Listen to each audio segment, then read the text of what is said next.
Welcome, I'm Jon Caldara, president of the Independence Institute and your devil's advocate. A little later in the program, we're going to be talking to Senator Kevin Lundberg about how we can change the United States Constitution from here in Colorado. But first, you know him, you love him, from the Colorado Springs Gazette, editorial editor Wayne Laugesen. Good to see you again. Good to see you, John. All right.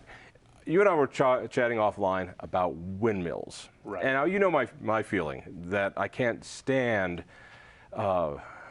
the corporate subsidies that go to pump up this ridiculous energy source. No, you love birds. Right? I do love that they chop up birds because it's got that for it. But you told me something that surprised me, that there are those people on the left who don't like windmills. That's right. Explain this to me.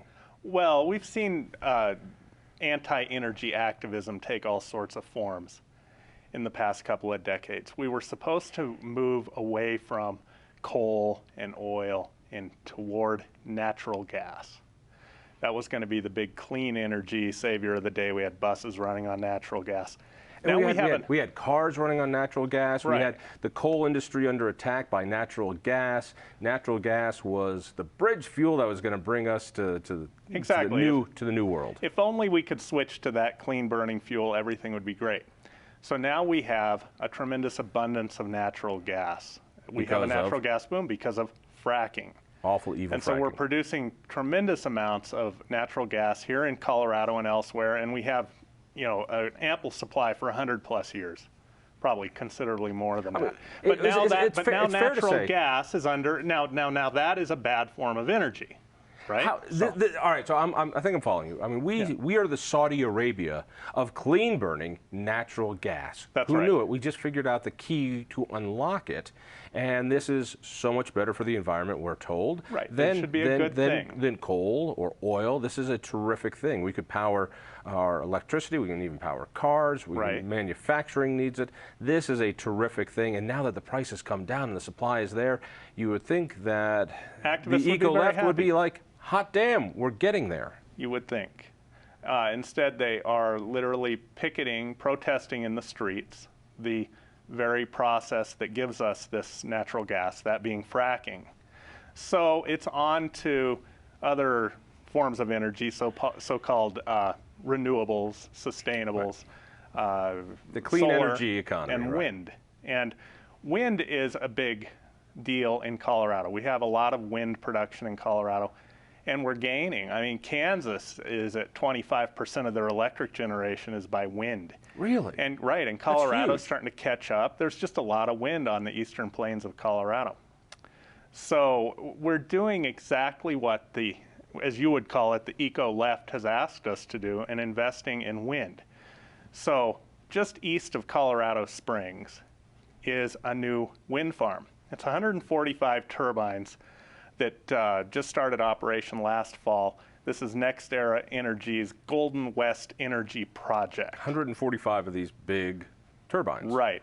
Now, before they went in, there was a big brouhaha as to whether they should go in, because a lot of people who live out there, they like an unobstructed view of Pikes Peak and the Front Range, and that's understandable, and here's going to be some turbines between them and the mountains, and so that was a big fight, and the El Paso County commissioners defended the windmills, the wind energy, you know, claiming to be all of the above energy advocates. That's what my editorial board is. We like all forms of energy. So the El Paso County commissioners, who are all cranky Republicans, were out there helping the wind farm come to life. Exactly.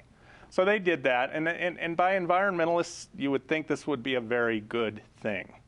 Now, in El Paso County and throughout the country, what you're going to find is that this is the new scandalous form of energy.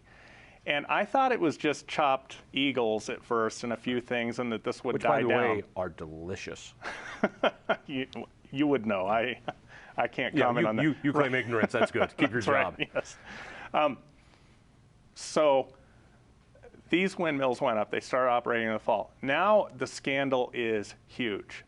We carried a story in the Gazette, and we carried some video of people claiming to be very ill. One woman is, and she's believable. You can go on Gazette.com and see this video. She's crying. She's on more pills than you can believe, as she said. You know, so many pills it's about to kill her.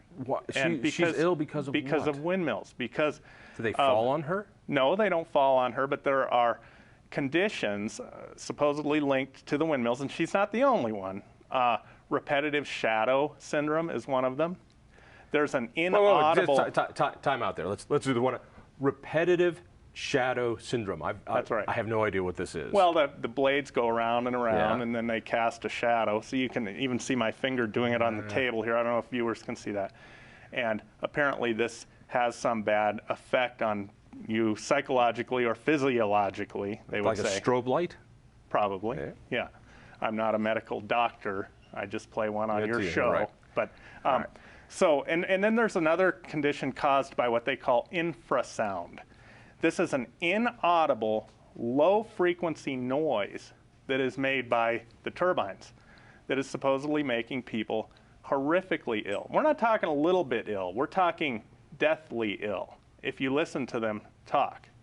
I'm not saying that they're wrong. Is this stuff real? I don't know. I'm not one to, who am I, I can't judge this. Like I say, I only play a doctor on your show. All right. So, pardon me, because I see the world through political eyes, and my sense is someone takes advantage of this. And I would assume it would be those people who hate windmills, those people who want to go back to coal. So, evil guys like me would be coming up with these things. Is that? No, I don't think it's people who want to go back to coal. I'm not really. I can't really identify who it is. Let me interject here. This isn't just humans that are suffering either. The El Paso County Sheriff's Department reports that chickens have stopped laying eggs. They know of a horse that has died, ostensibly because of the wind turbines.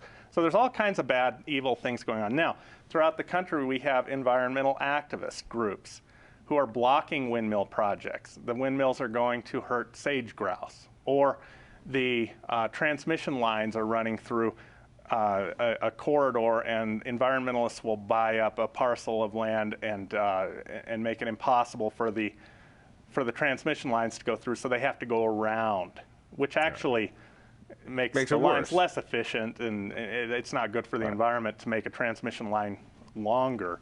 So it's just kind of interesting that we've gone, everywhere we go that environmental activism tells us to go becomes at least as big a problem, if not worse. We have not seen this level of complaint with coal mines. So I don't know if coal mines killing chickens, or stopping chickens from laying eggs, killing cattle, and making people deathly ill right away. Right, these things only went in the fall. This isn't black lung disease. This happened right away. What do you take away from this? I mean, my takeaway is I think there are a certain number of eco-whack jobs who don't like energy. If it came from bunny flatulence, they still wouldn't like it. It's not good because I don't think they like the consumerism, the lifestyle, the American way of life that it helps to generate. Right. And so I wonder, as we keep doing this, there's just seems to be a group that says no to everything except something that is so very expensive it really can't be done. That's right. And on our editorial pages, we keep an eye on groups like this, because we are an all-of-the-above energy advocacy editorial board, and it seems like they are a none-of-the-above. Some, not all. We're not saying all. Agreed. But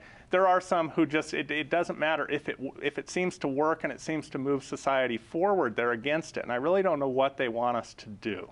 Are you suggesting that there will be an anti-wind movement based on health effects? I'm suggesting there is one, and it will grow. Interesting. Yeah. Hey, go ahead. Okay, I mean, it started with aesthetics. We had the Kennedy family protesting a wind farm that was out on the off the coast of Massachusetts because they didn't like the way it looked. So it started there, and now it's become an actual, health concern, or so we're told. Isn't it funny, because when all this started, I remember 20 years ago, the picture of a nasty smokestack and then a windmill was this new wonderful thing. Everybody's putting it on their brochures, and it's wonderful. I wonder in 5 or 10 years if windmills start looking like smokestacks to the American psyche. It's going there fast, I think, and I actually like them. I like driving through the Eastern Plains or through western Kansas, and you see miles and miles of windmills. I think they're great to look at.